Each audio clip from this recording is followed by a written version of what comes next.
Good morning, everyone. Happy Tuesday. I'm Dr. Lori Davis, host of the show, the Today Show. And we're streaming right now live on the Lori Davis Facebook page, also our two YouTube channels, and many, many, many other platforms. Many. So, welcome. Good morning, Ramin. How are you today? Good morning. Happy Tuesday. Doing wonderful. First day of school, so Oh, is it yeah, really? Oh, yeah. So mm-hmm. it's exciting times. Yes. Yeah. Well, this is your son's last year. Yes, Grade 12, yes, I think.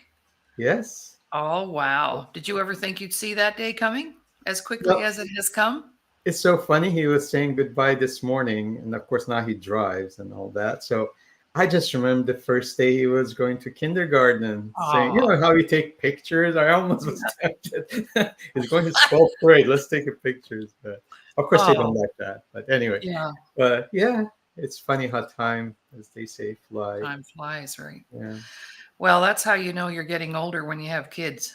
And as they get older, you know, you haven't stopped either, right? So, well, anyway, on Tuesdays, of course, we always have a financial program with Dr. Ramin Modiri, and I really want. He doesn't like to brag about himself, so that's why I always have to brag about you, Ramin, because you're not going to sit there and tell people all of your. But really, I consider you to be a financial guru. I really do, Oh, and I'm serious. I mean, and if it's something you don't know, you know where to go to get the information. Unlike the rest of us, and you do the research and the background work, and there's so much more to you than people get to see on the show. But anyway, looking forward to having you speak to us today. And what have you got planned? I think I have a little idea, but would you like to announce it to our audience? oh, of course. Yes. So, as always, we'd like to make things fun, but obviously um, applicable to investing and money and what is happening with the globalization. I would say 50 years ago flying was for elite. Most people could not afford to fly. Nowadays, it's cheaper than even driving or even taking a train. So people have a lot of accessibility with the technology. We have so much connectivity with all the, again, with all the different cultures. So it's important to understand what's going on, and it is happening now. So more people are exposed to different cultures. You look at Toronto, London, New York, so much diversity. So, what I thought is we want to be familiar with different cultures, with different traditions. So, today we're going to have a journey to see how the different traditions and superstitions affect our money beliefs, the attitudes to our money and our investing.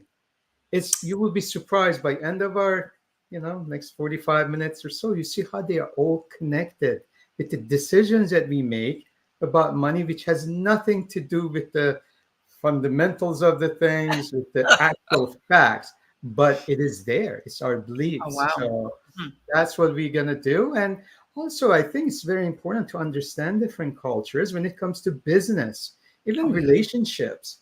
So I'll start with just a little sample for you.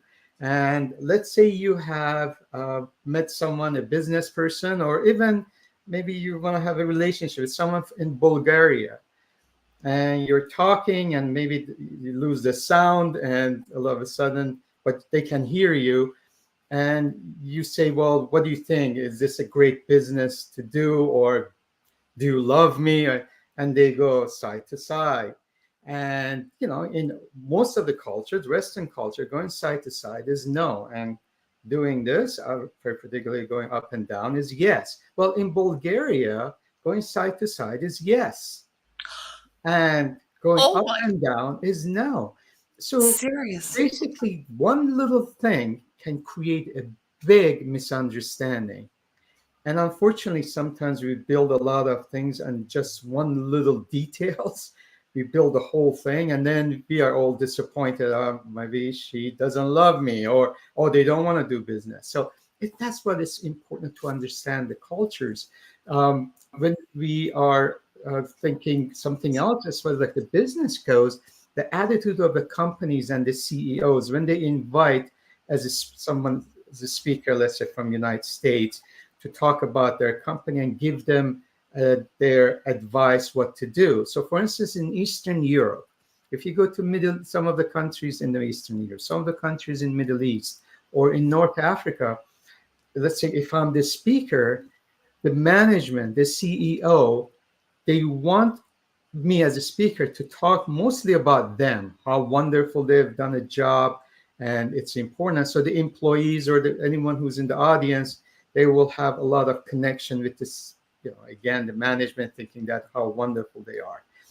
The same exact things. If I do the same thing in South Korea, they actually will be offended because the management and CEO, they say, well, here we have hired Ramin to come and give us advice and give us details how we can improve the company.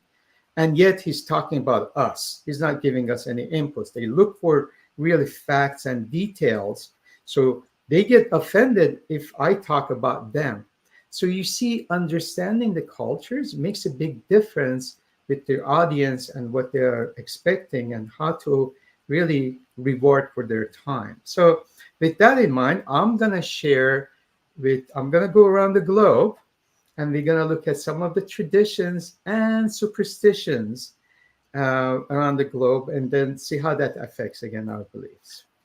All right. And before you get started, I just need to leave the stage for a few minutes, and I'll put you front and center, and you just carry on, and I'll be right back. All right.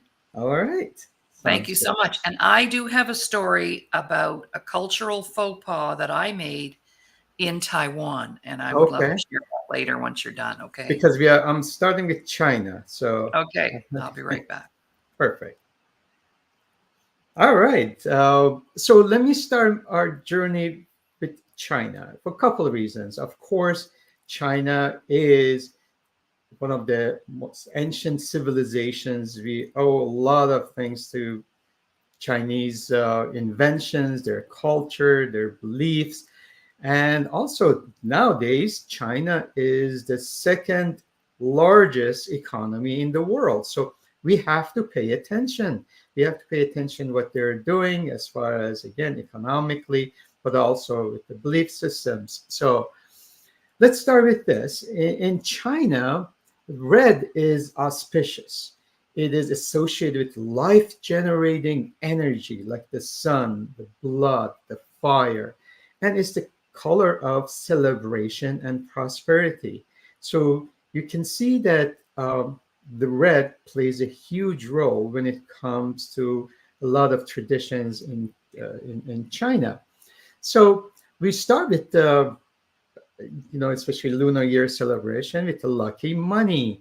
And what happens when it happens in Chinese, that the tradition is they give changes, the coins in a beautiful envelopes. The red envelopes is a lot of emphasis on the decoration of that envelope more than what amount of money is inside.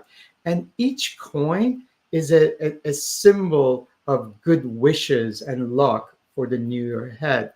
So actually, I'll gonna share because this is what I do with my children, and we have friends who are Chinese. You get this. So these are it's a beautifully done, and again, it is a symbol of good luck and prosperity. Nowadays, it's interesting. The world has become so digital. So rather than the physical paper, there's actually digital red envelopes, and you can even get the digital currencies. So, um, speaking of that, and speaking of red, but also the lunar year, of course, we have the zodiac signs, and then Chinese zodiac symbols, and the 12 symbols, and each one represents, let's say a year of birth. So our characteristics match supposedly with that. So in China, every 12 years, we have our own birth year, which is the same as, every 12 years, we hit that birth year. So interesting thing is you would think if every 12 years I'm having my birth year, which is in Chinese called Ben Ming Nian, at that year you would think that that's a good luck. No, it is actually bad luck to have your own year. It's not a sign of good things happening. So, what the Chinese do, in order to have prosperity for that year, you have to wear red underwear. So, on a lunar year, you wear red underwear to wear off the bad luck of having your zodiac year on that year. So, again, goes back to red. Also in Chinese, they they say they keep your purses, our purses, off the ground, and the reason is it's a superstitious holiday, and because of that, they don't want to keep your purse or handbags on the floor. There's this old saying: is a purse on the floor is money out the door.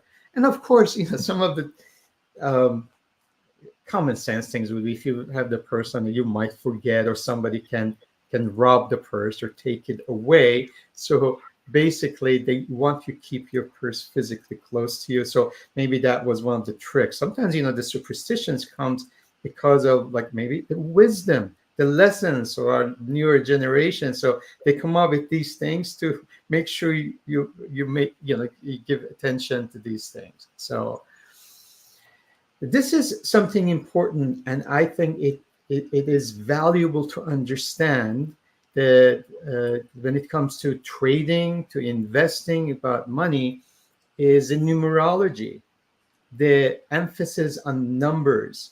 And again, we might look at it as superstitious, but as you will see in the next few minutes, you know what? The markets pay attention to that. So I start with number 4 in not only in China but many Oriental cultures, because of the similarity of the way it is pronounced in Cantonese.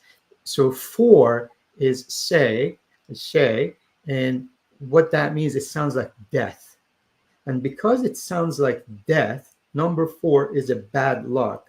And they try to avoid it as much as possible. They're even willing to pay high amount of fees to make sure there is no 4 in their cell phone numbers. So this 4 is something that is avoided. I've been to Hong Kong a few times, and even in the hotels, there is no 4th floor.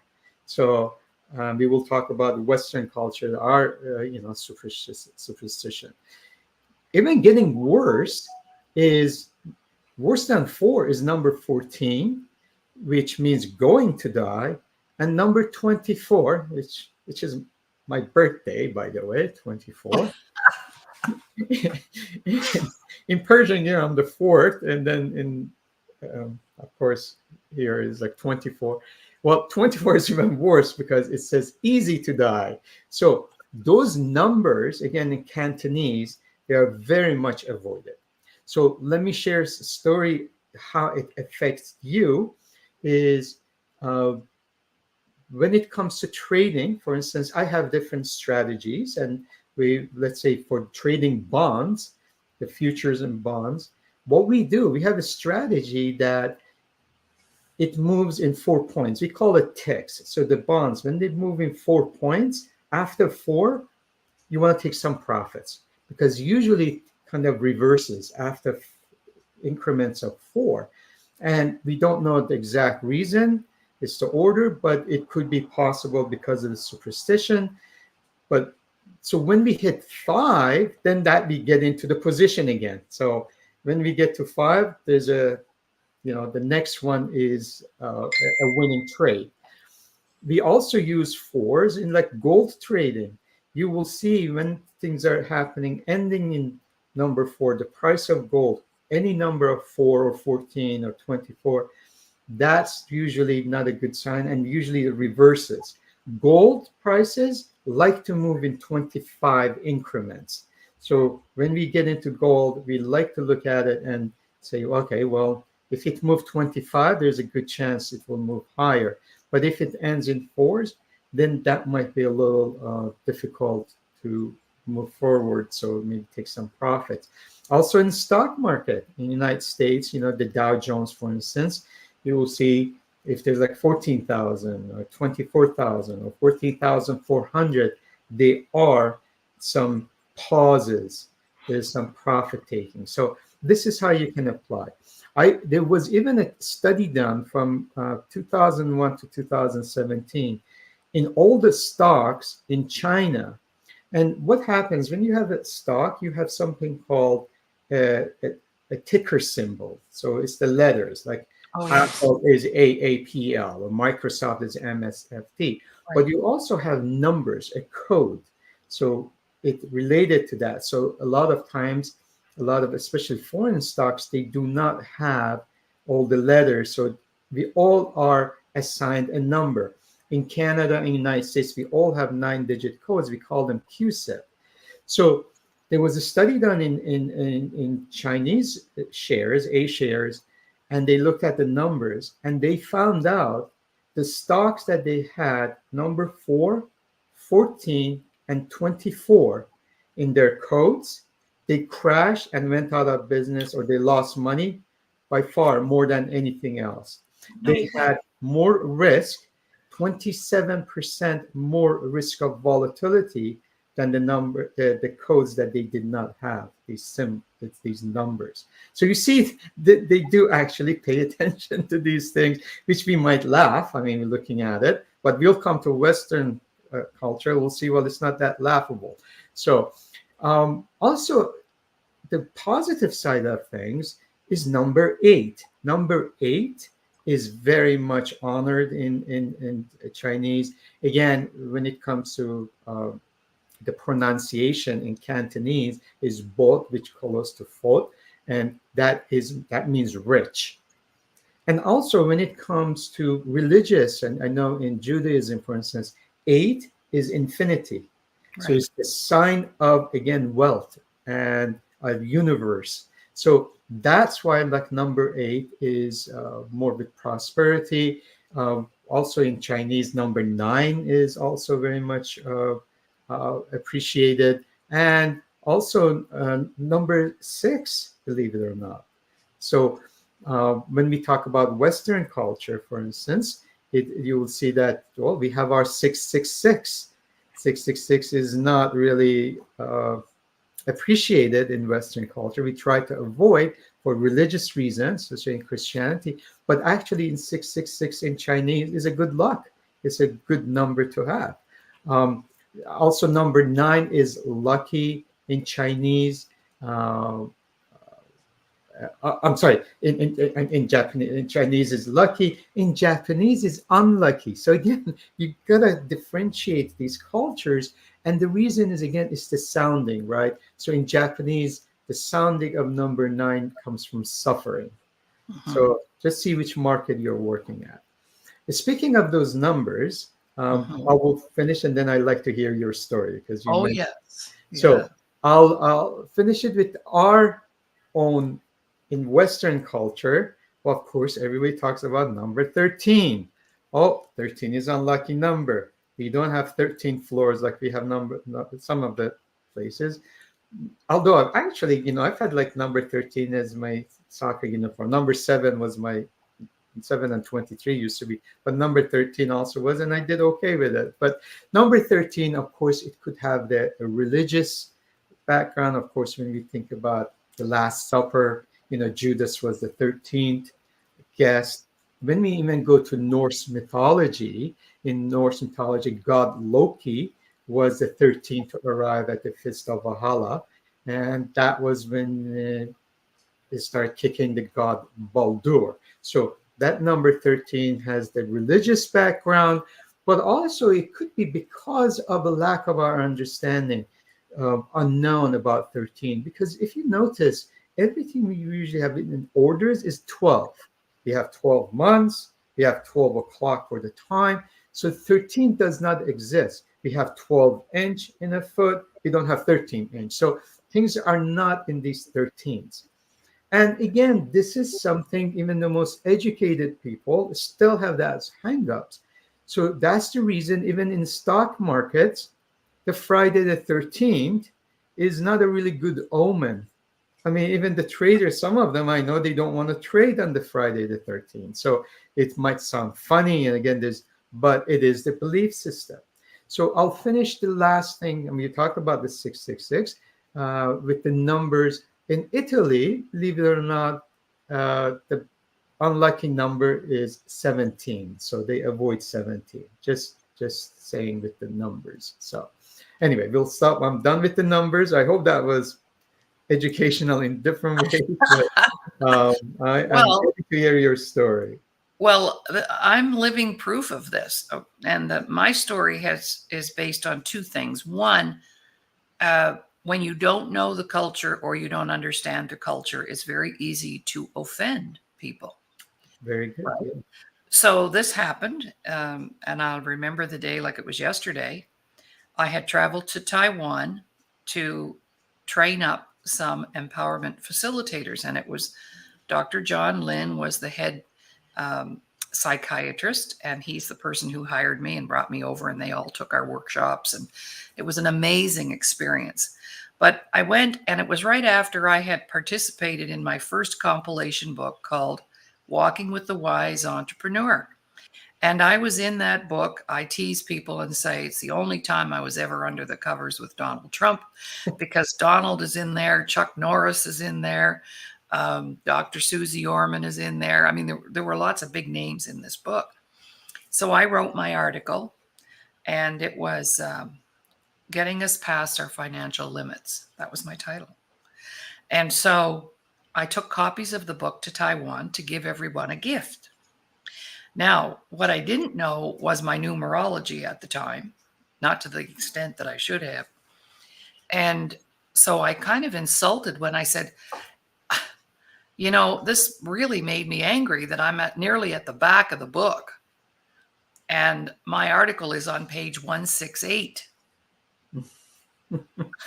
Now, what I did was I insulted myself by saying, imagine they put me at the back of the book, and I was, 168, silence in the room. And I thought, uh-oh, I've said something that has offended, because all of a sudden they're just quiet. So I leaned over to my interpreter.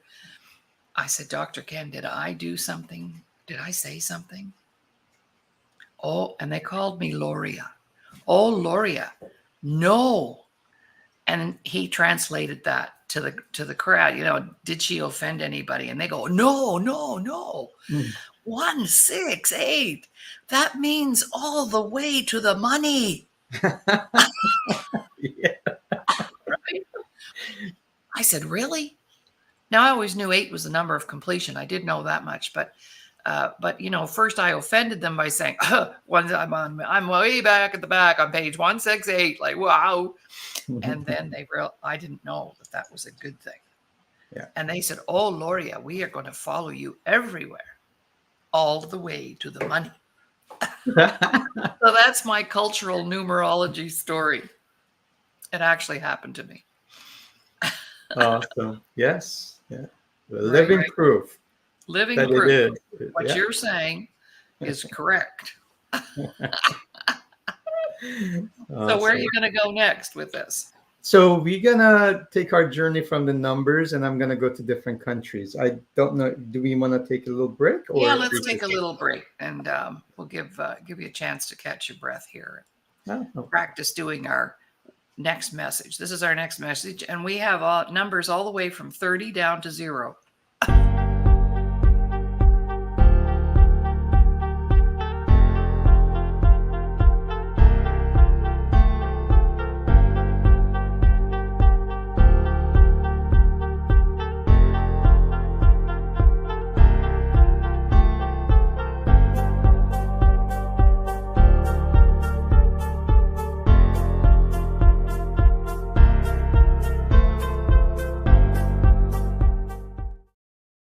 There we go. Welcome back.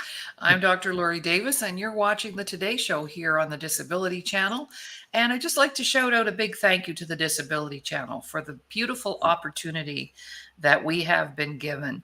and loving everything that they do and what they represent. And so it's very heartfelt when you're connected to a network that is connected to you. So thank you, Jay Stoyan and the staff and everybody who supports us to get our shows out there. And right now we can brag about, some of our episodes were like 25,000 people watching an episode. So thank you for that from your home TV on the United States side of the border here, and helping us to get that kind of exposure. So just big shout out thank yous to everybody and anybody who participates in getting us and making us look good. Ramin, just saying. Yeah. All right, back to you. And what is it that where are you going to take us next? All right, let's travel to Japan and see what Okay. Japanese do. We talked about number 9, and so a lot of Japanese actually, paper doesn't mean anything, but they like to keep a piece of paper which is folded as origami frog, because frog brings them luck. And why Oh, is that? Because frog again in Japanese is kairu, and it's very close to meaning to return. So when they put that money, when you, let's say it's in your wallet and the money leaves, the idea is it will return, because they do have the frog again, the kairu. Okane ga kairu means money will return. So they carry that just as a good symbol, a good luck symbol. On the other hand, the opposite of that is in Korea, to so for something not to lose, is shaking your legs will make you lose money. So regardless, let's say wherever you are, if you're nervous, you're anxious, make sure you do not shake your legs, because that's what that means. Shaking your legs is shaking your fortune and making you penniless. oh, So wow. yeah, so that's our Korean friends. And generally, if you go around the globe, most of the places that we visit, whether it's in sports, but again, financially, we all have lucky charms. Those lucky charms to attract wealth, whether it comes from, again, the tradition or superstition. But I know some of the most successful. My obviously hero is Pele when it comes to soccer, for instance. And he all his life, it was I think it was a bunny tail, or I mean, you would think he is the greatest player, but he truly believed in that. So if he didn't have it, he's not going to score, he's not going to play well. So we do have these lucky charms, talismans, amulets. We use them in different ways to bring us good fortune. And like in India and many Southeast Asias, you've seen these statues, right? Like India, they put a statue of elephant outside. That's symbol of prosperity and brings money and good luck. When you look at in Japan, maneki neko, which is a lucky charm for business, it's a cat. So that's, you see the statue of those cats, that brings luck. So these are all symbols. We have in Chinese, we have feng shui, a lot of now in the Western culture brings the energy. So people pay a lot of money to hire like someone like feng shui specialist to have the flow of energy and also, the prosperity. So you see, Mhm. I'm talking about wealthy people doing that. It's not like, so it's not just, the superstition in a way, whether it's right or wrong. It kind of a self-fulfilling prophecy all of a sudden, whether you Mhm. believe in it. Oh, because I have the elephant outside, I'm gonna be rich. We there is like even lizards or dragons, they're Oh, all yes. different symbols, right? So in India, there's a special days. There's an auspicious day. There's Akshaya Tritiya, and that's the celebration of springs. Like next year will be April 30th, 2025. And that's the celebration which they believe on that day, it brings good fortune. So if you remember that day, is generally there's a lot of investments in gold and other investments, new investments. So people are investing in gold, and India is the largest purchaser of the gold. The 25% of the world gold trace happen in India, especially personally. Most people don't have banks. They truly believe in jewelries and other gold. So it's important to watch those days because there's a lot happen in gold trading, for instance. So that's a special day. Uh, this is again more universal. We talked about Japan, but believe it or not, in Russia, Turkey, and Japan, you should avoid whistling at home. It is bad luck. So in Russia, and again, it keeps the wealth away. So in Russia, they believe whistling at home it causes financial loss. Now the Turks believe that if you whistle, you're calling the devil. So devil comes at night. So you want to avoid that. And in Japan, they believe it will, the snakes and robbers come out at night. So that's why, again, these are the little things about night and whistling inside your home because you're calling them. You want to get them out. You don't want to call them. So um, the other thing is, it's like in Turkey, another tradition is they encourage you if you can hold gold in your hand when you're sleeping, it will give you financial success in real life. I don't know how many people have gold, but anyway, that's it's a big belief, and they like to maybe even with the kids. You know how we have our tooth fairy, they might put a gold under their pillow or they hold hand to bring the prosperity. Uh, the opposite of that is in Greece. In Greece, they have this superstition that you never, ever empty your purse, your wallet, or bank account because it will bring misfortune later in life. So the Greek people, we have these piggy banks. Of course, when I was a little kid, I remember I would put money in and I would love to take it out. It was just so much joy to see how much money you got in your piggy bank, all those jiggling coins, and then just we would take them out in that little hole with a knife, and then I would put it back again. It was just a joy to see how much money. So even in Greece, when you give that piggy bank or the piggy bank to your children, make sure you put few pennies in it. Don't ever give them an empty one. So it's important to have that tradition of the belief that you can always gonna be prosperous and will never have emptiness and whatever. Whether it's one penny, two penny, just make sure you have that. So going from these gold and pennies and other things to food, how about that? We are going to travel to Italy now. And Italy, on the New Year's Eve, there's a tradition that they eat a pork sausage and lentil dish. Hmm. And why is that? And they call it cotticino con lenticci. So whether it is a pork dish, again with lentils. And the reason is because lentils, they bring good fortune because they're the color. The color of the lentil and the shape is symbolizes money. So that's for lentil. And the sauce, the pork represents abundance. And because it has a rich fat content. And remember, in many cultures, it is important to have a large fat content for especially large winters. This is New Year. So that's a good fortune. So you make sure you eat lentil with pork. And that's Italian tradition. Traveling to the neighbor in France, you never place bread upside down. And that's a superstition, but it is what it is. Because if you put it upside down, you will face poverty and hunger. And this comes again, a lot of these superstitions and practices, they have their own history. And this comes from the Middle Ages when the bakers would reserve an upside down bread for the executioner.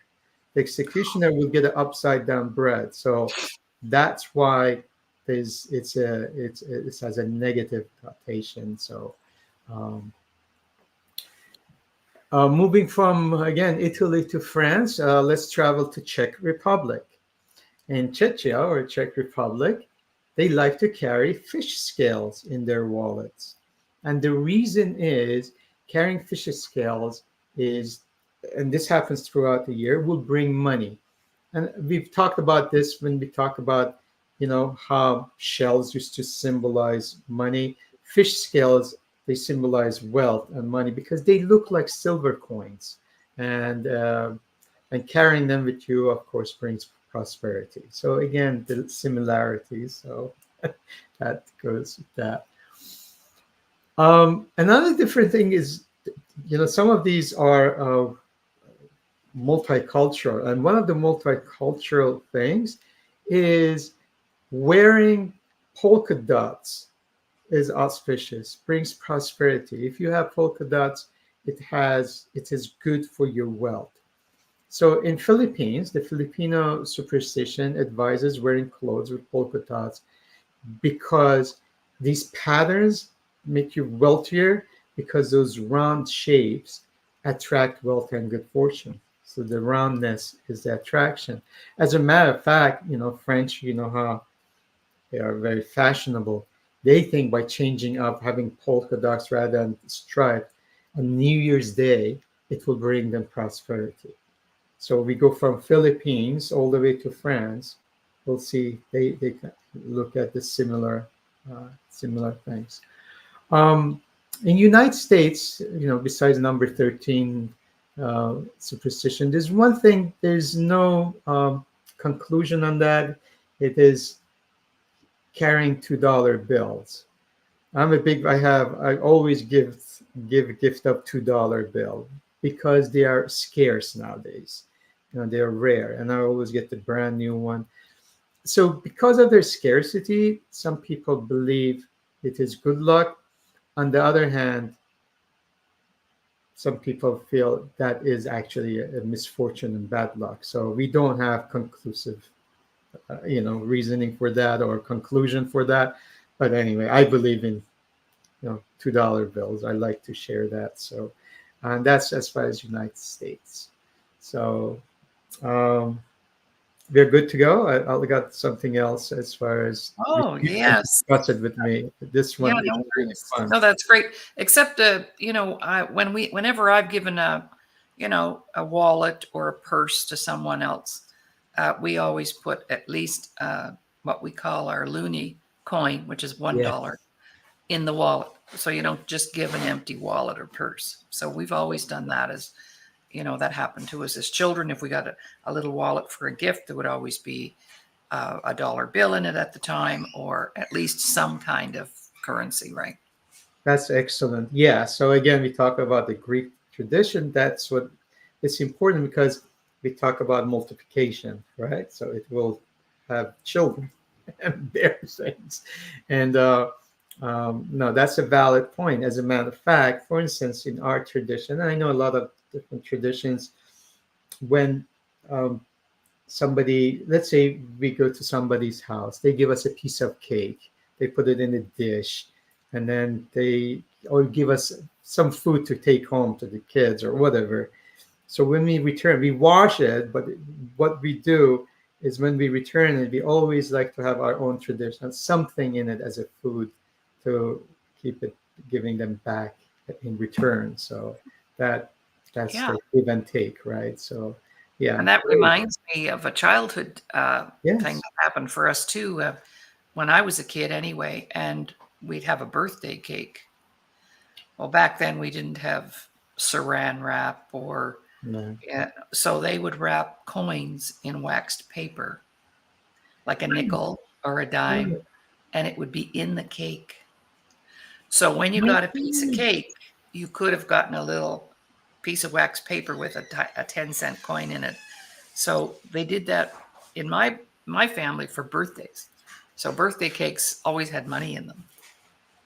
Did everyone know? I mean, you don't want to choke on it or anything, No, right? no, no. We were told, and you'd be surprised. It'd You be a look for surprise. it, So you but look through your okay. cake first and see if you've got some money in your cake. Yeah, forget about the cake. Look for that. That's right. That's right.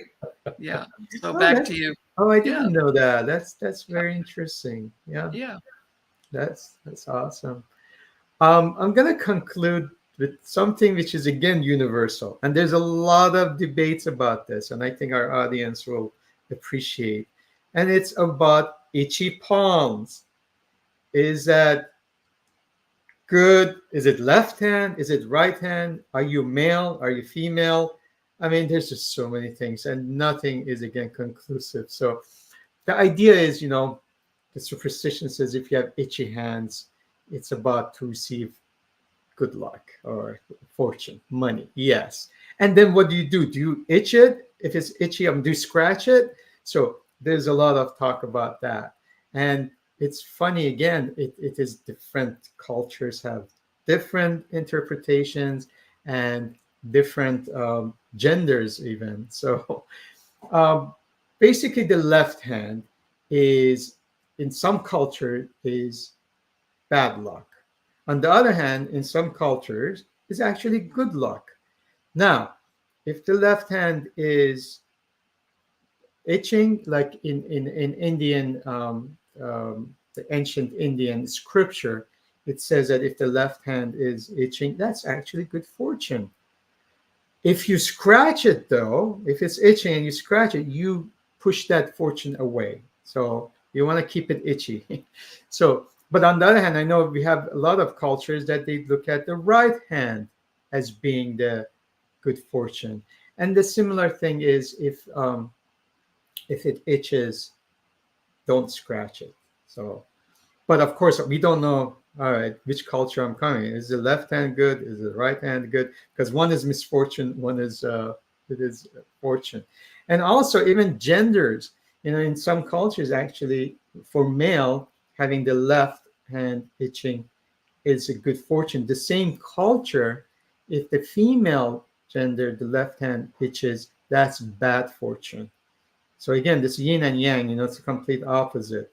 So not depending on what culture, if the husband has the left hand itching and the wife has the right hand itching, boy, that should be really good. They don't want to itch each other's hand. But on the other hand, it depending on where you are. So let's say in Indian culture that works, and now you're traveling to Europe. Well, which one applies? So you're Yeah. an Indian couple, and there, and it's like itching. So it's Yeah. all again superstition, and it's all about belief. But it is it's something that I've seen in many cultures. They always talk about the itching, and again, in Indian culture, it goes back to the goddess Lakshmi and god of wealth, and it comes from that the deity of wealth, and this is one of the symbols that they use. So um, basically, that's about our itchy palms, and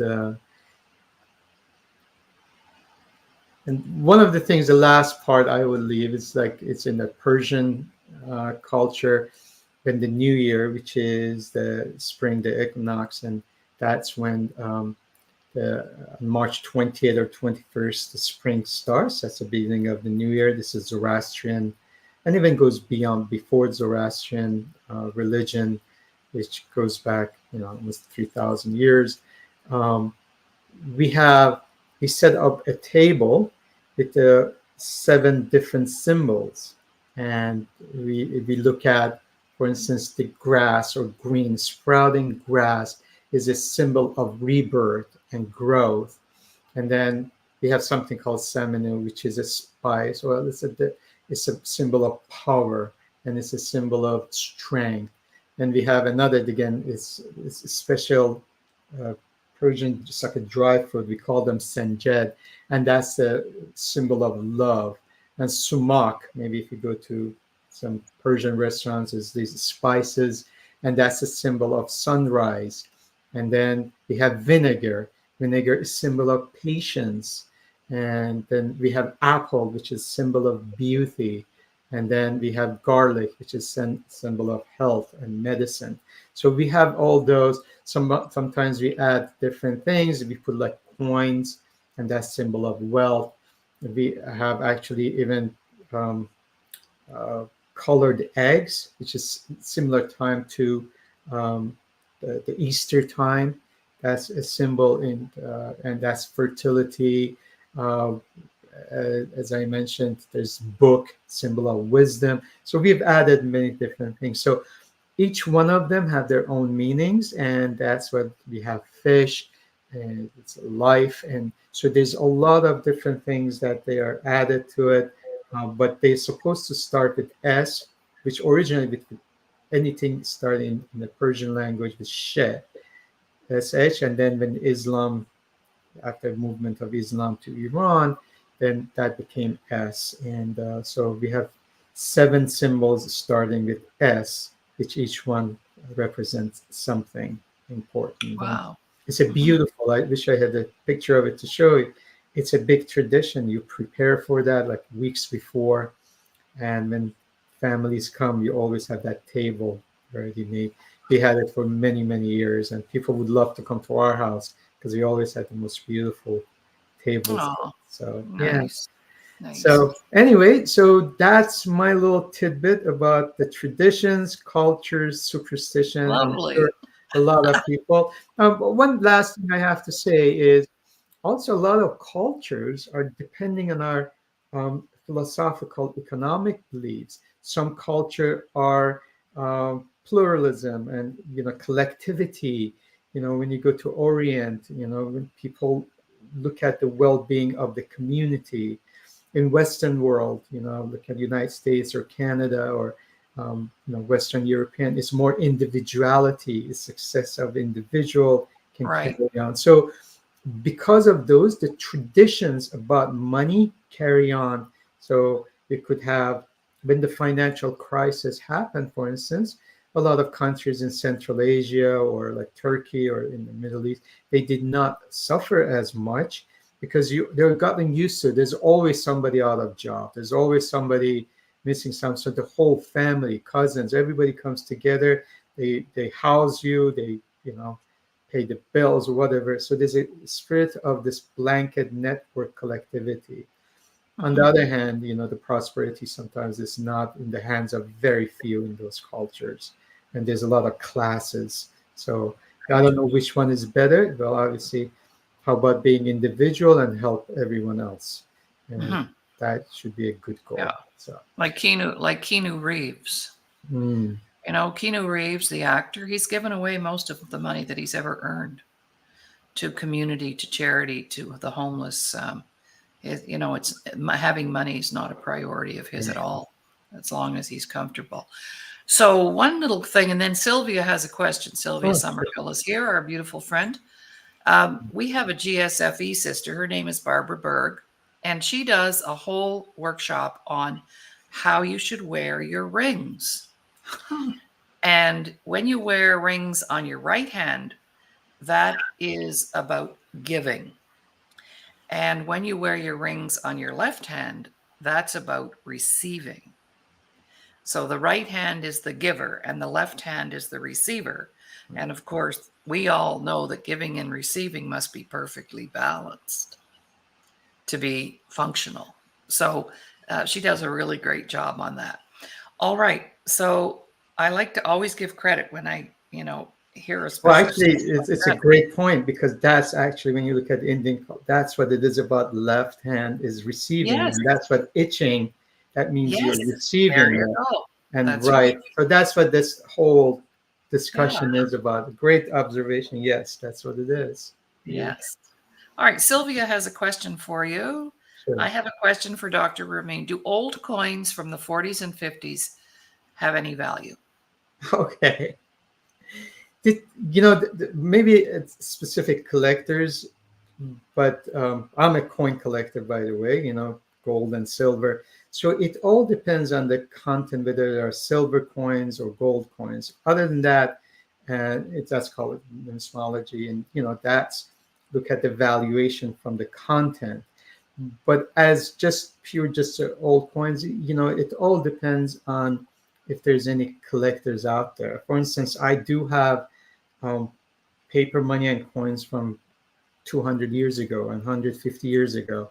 But they are like, they're sometimes even the copper has more value than the coin itself. So the content of it. So it all depends. There might be someone who's a collector would like to, you know, Mhm. Online you will find that it's like stamp collecting.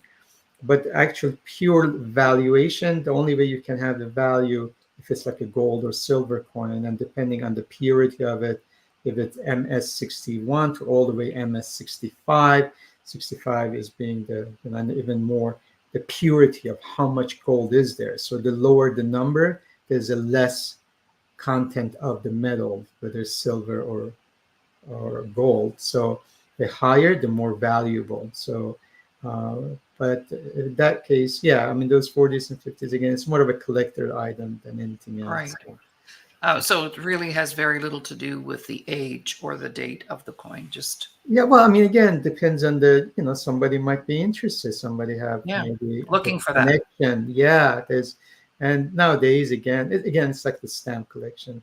People who are out there, you go to eBay, and most people, they actually, you can try and put it on eBay. There's always a market for something, for auctions.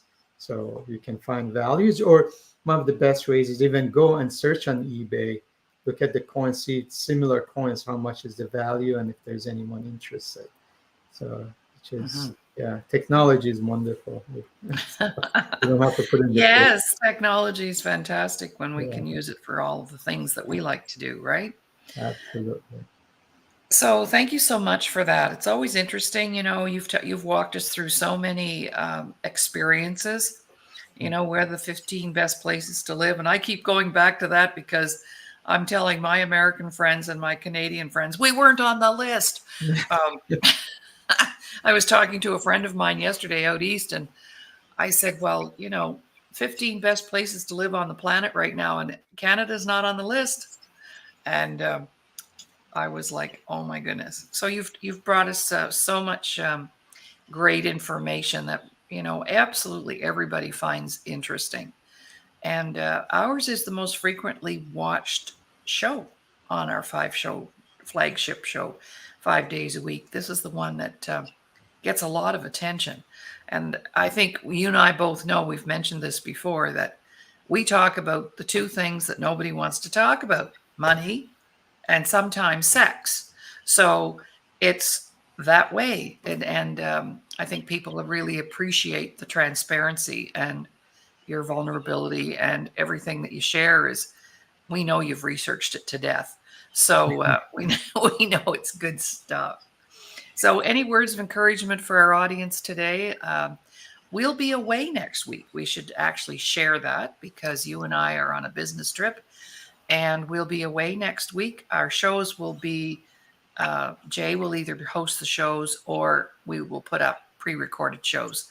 So you'll have a show, but we'll be in the Great White North, literally this time next week, working with some very beautiful people in that neck of the woods. So we're away all next week, and we're looking forward to that experience. Other than that, over to you, Ramin. Any final comments or concerns or anything you want to share? Maybe how much you're looking forward to coming to Canada. Yeah, yeah. Actually, it's becoming a tradition. My becoming like quarterly visit now. So Yes. every Yes. season, I think I'm going to be there. So Mhm. now it's always look forward to that, and wonderful people that we meet. Some of the people that I've known but I never met. So it will be awesome to get to know Mhm. them. And of course, our mission is education, but bringing the self worth and honor back to our, the groups that we meet, because Mhm. that is, we are all, as human beings, we're all valuable, and Mhm. we are gifts from God, so, and Mhm. universe. So we want to make sure we value that. If somebody else, if the universe has valued us, why don't we value that? So that's what our mission is. So, Absolutely. and again, it starts with the knowledge and education, and not just trivia, but real things that affect our lives. I think trivia Mhm. is good to have a little fun with, but really Yes. what affects our lives. So yeah, so I'm absolutely looking forward to next Mhm. week. And Yes, for sure. So our whole mission is health and wealth for the current and the next generation. absolutely. Hey, how's that for a mouthful of wisdom and stuff? Well, with your 40 years and my 40 years, that's 80 years of experience to take to wherever we want to go. And we're looking forward to all those opportunities that are popping up for us to do that very thing. So I'm just going to say goodbye for now, and I'll be back in an hour with our former NHLer, Doug Smith, and we have a very special hockey player guest on today. And we'll be back in an hour for another show here on the Disability Channel. So bye for now, and see you all either in a bit or tomorrow, of course, is Wednesday Wellness. All right. So bye for now. Thank you. Bye bye. Have a great week.